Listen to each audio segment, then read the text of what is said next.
இப்போ டிவிக்கு அவங்க ஆட்சிக்கு வந்து கிட்டத்தட்ட 3 மந்த்ஸ் கிட்ட ஆகுது. சரி. அந்த 3 மந்த்ஸ்ல உங்களால ஏதாவது மாற்றத்த உணர முடிகிறதா? அப்படின்னு என்னோட கொஸ்டின். ஆனா கரெக்ட். என்னோட கருத்த மட்டும் ப்ளீஸ், சொல்லிக்கிறேன். ப்ளீஸ் ஆ. கேளுங்க.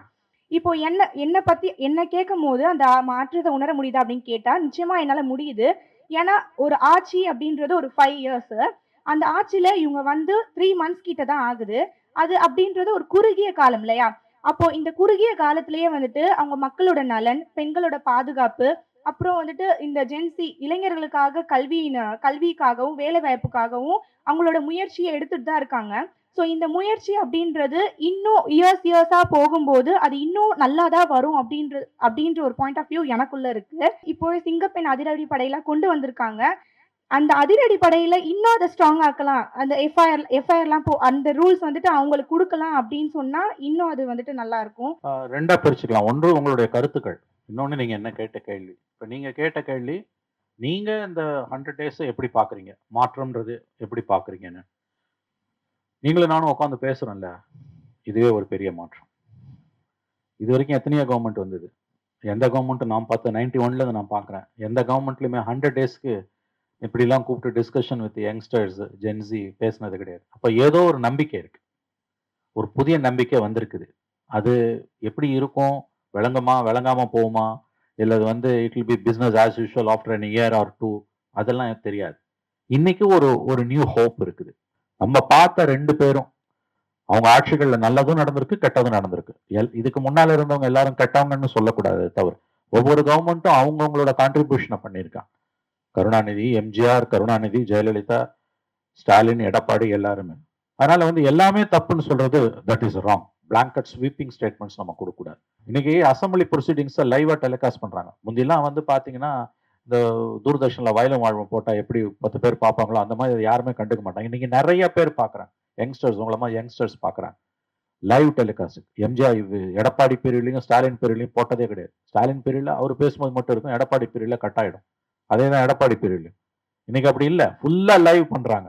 அவங்க மந்திரிங்க பேசுறது, நேற்று முதலமைச்சர் ஒரு விஷயத்துக்கு சாரி சொல்றாரு, அது லைவ்ல போகுது.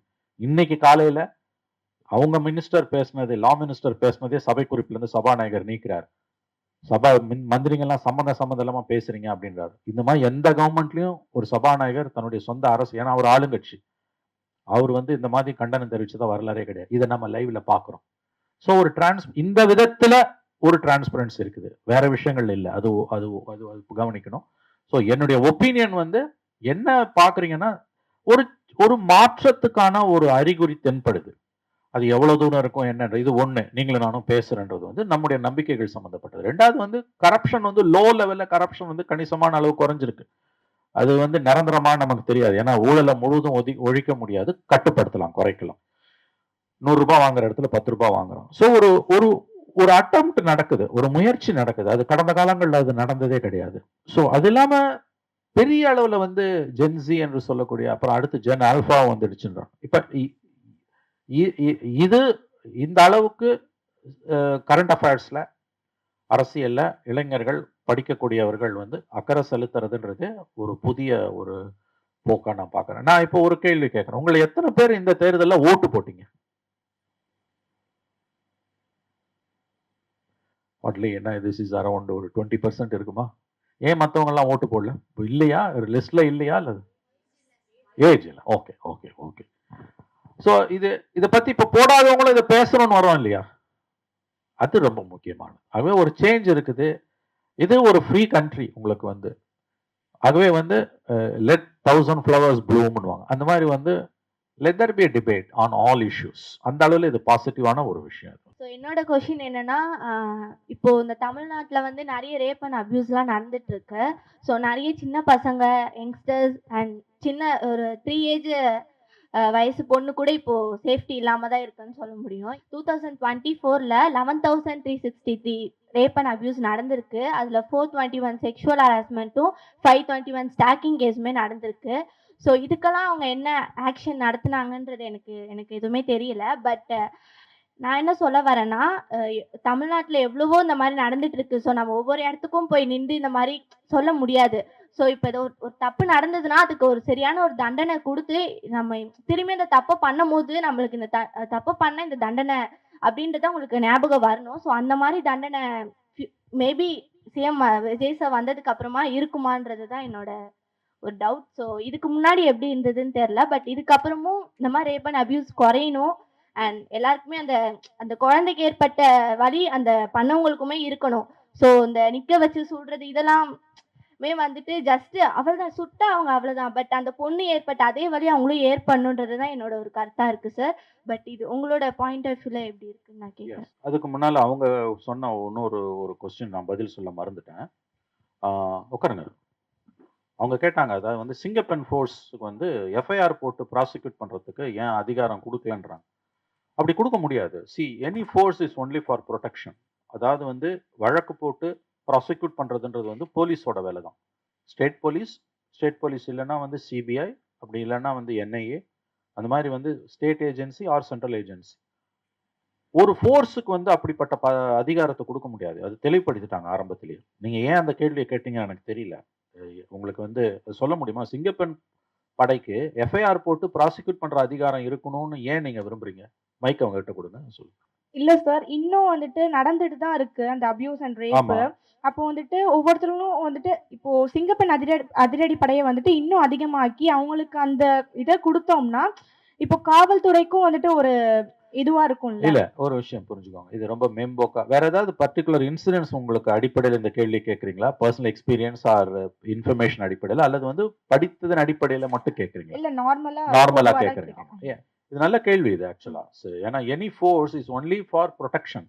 ப்ராசிக்யூஷன்றது வந்து ஜூரிஸ்டிக்ஷனல் போலீஸ். ஒரு தர சம் ஹராஸ்மெண்ட், விமன் ஹராஸ்மெண்ட், சிங்கப்பெண் போலீஸ் இன்ஃபார்ம் பண்ணி அவங்க வந்து பிடிச்சிடுறாங்க அப்படின்னா, அவங்க பிடிச்சி இந்த ஜூரிஸ்டிக்ஷனல் போலீஸ் அங்க அவங்க ஒப்படைச்சிட்டு போயிடுவாங்க.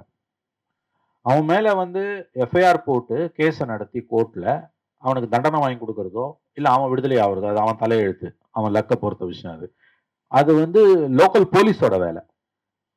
இந்த ஃபோர்ஸுக்கு வந்து அந்த அதிகாரத்தை கொடுக்காம இருக்கிறது நல்லது ஆக்சுவலா. இது வந்து திஸ் இஸ் த ப்ரொசீஜர், அதை ஞாபகம் வச்சுக்கணும். It's like railway protection force. Railway protection force 2 force இருக்கு. சென்ட்ரல் கவர்மெண்டோட ரயில்வே ப்ரொடெக்ஷன் ஃபோர்ஸ் ஒன்று இருக்கு, state government GRPF government railway police force ஒன்று இருக்கு.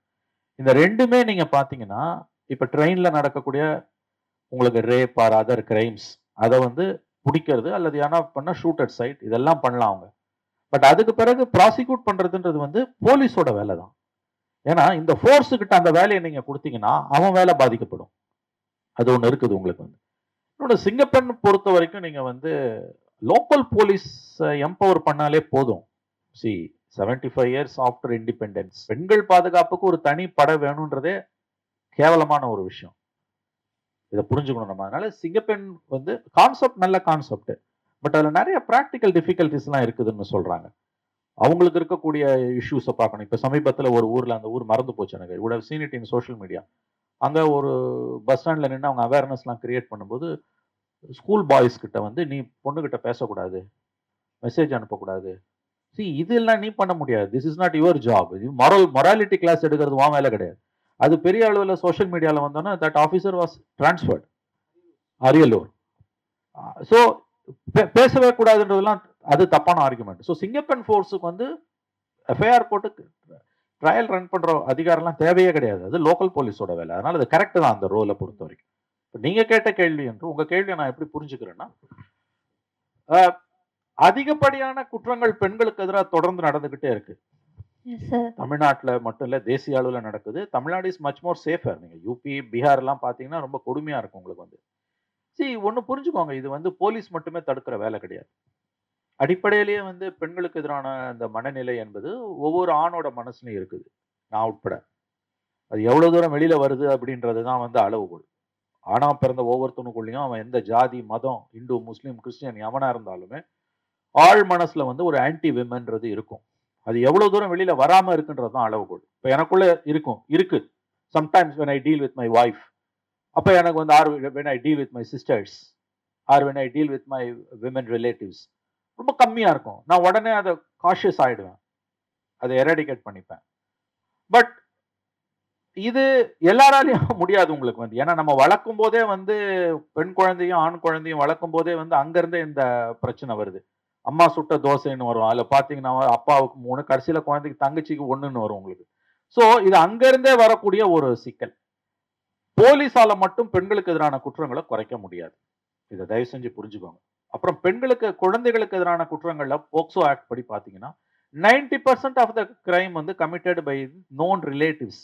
ஒரு பெண் குழந்தைய சென்னையில் இருக்கக்கூடிய ஒரு மிகப்பெரிய ஒரு பெண் மருத்துவர், ஒரு மிகப்பெரிய நடிகருடைய மகள் பெரிய மருத்துவமனை வைத்திருக்கிறார். 10 ஆண்டுகளுக்கு முன்பு என்னுடைய மனைவியோட 16 17 ஆண்டுகளுக்கு முன்பு என்னுடைய மனைவியோட கான்வகேஷன்ல அவர் கலந்து சீஃப் கெஸ்டா வரும்போது ஒரு விஷயம் அந்த அம்மா சொன்னாங்க. நான் எனக்கு போற இடத்தெல்லாம் நான் அதை சொல்றேன். அவங்க சொன்னாங்க, பெண் குழந்தைய வீட்ல எந்த ஆணை நம்பியும் விட்டுட்டு போவாத. அந்த ஆண் வந்து அந்த குழந்தையோட தாத்தா, அப்பா, அண்ணன், தம்பி, மாமன், சித்தப்பா விடாதன்றாங்க. So that much the situation is bad. ஆகவே இந்த நீங்க சில ஸ்டாட்டிஸ்டிக்ஸ் எல்லாம் சொன்னீங்க நீங்க. தேவையே இல்லை ஸ்டாட்டிஸ்டிக்ஸ். ஏன்னு கேட்டீங்கன்னா வந்து கன்விக்ஷன் ரேட்லாம் ரொம்ப அபிசுமலி லோ லெவல்ல இருக்குது. நான் விஜய் வந்த பிறகு இந்த சிங்கப்பெண் மாதிரியான முயற்சிகள் ஒரு பாசிட்டிவ் டெவலப்மெண்ட் தானே ஒழிய அது மட்டுமே உங்களுக்கு மாற்ற போறது கிடையாது. பெண்களுக்கு எதிரான குற்றங்கள் கணிசமான அளவு குறைவதற்கு வந்து ஒரு முக்கியமான விஷயம் வந்து 33% ரிசர்வேஷன் அண்ட் போலீஸ் ஃபோர்ஸ்ல வந்து உங்களுக்கு 50% சரிபாதி வந்து பெண்களுக்கான பிரதிநிதித்துவம் உறுதிப்படுத்துறது, ஜுடிஷியரியில உறுதிப்படுத்துறது, இது எல்லாத்தையும் வந்து ஒரு அரசு கடகடகடன் செய்யும் பொழுது ஒரு 10 ஆண்டுகள்ல வந்து எம்பவர் ஆகும்பொழுது விமன் பிகம் எம்பவர் இந்த கொடுமைகள் குறைவதற்கு வாய்ப்புகள் உண்டு. அதை தாண்டி இப்ப நம்ம வந்து நம்முடைய சினிமா அது எவ்வளவு கேவலமா பெண்களை வந்து சித்தரிக்குதுன்றது உங்களுக்கு தெரியும். ஸோ ஓவரால் சினாரியோ மோசமா இருக்கும்போது ஒரு அரசு, ஒரு சிங்கப்பெண் படை அது வந்து இந்த சுச்சுவேஷனை சரி பண்ணணும்னு நம்ம எதிர்க்க முடியாது. இன்னொன்று பெண்களுக்குள்ளேயே பெண்களுக்கு எதிரான மனநிலை இருக்குது கணிசமான அளவு. இப்போ ஒரு பெண்ணை இழிவா பேசும்போது முற்போக்காளர்களா இருக்கக்கூடிய பெண்களிடமிருந்தும் ஆண்களிடமிருந்தும் குரல்கள் வருது. ஏன் எல்லா பெண்கள்கிட்ட இருந்தும் வரல? ஆகவே இது இந்த இந்த இந்த இந்த ஆட்டிடியூடுன்றது ஒவ்வொரு ஆணுக்குள்ளயும் இருக்க மாதிரி பெண்ணுக்குள்ளயும் இருக்குது. உங்க கேள்வி நல்ல கேள்வி. பட் சட்டத்தால மட்டும் போலீஸால மட்டும் இந்த நிலைமையை சரி செய்ய முடியாது. டு லார்ஜ் எக்ஸ்டென்ட் தனி மனிதன் திருந்தாத வரையில இந்த பிரச்சனைக்கு சொல்யூஷனே கிடையாது. இதை முதலில் நீங்கள் நினைவில் வைத்துக் கொள்ள வேண்டும்.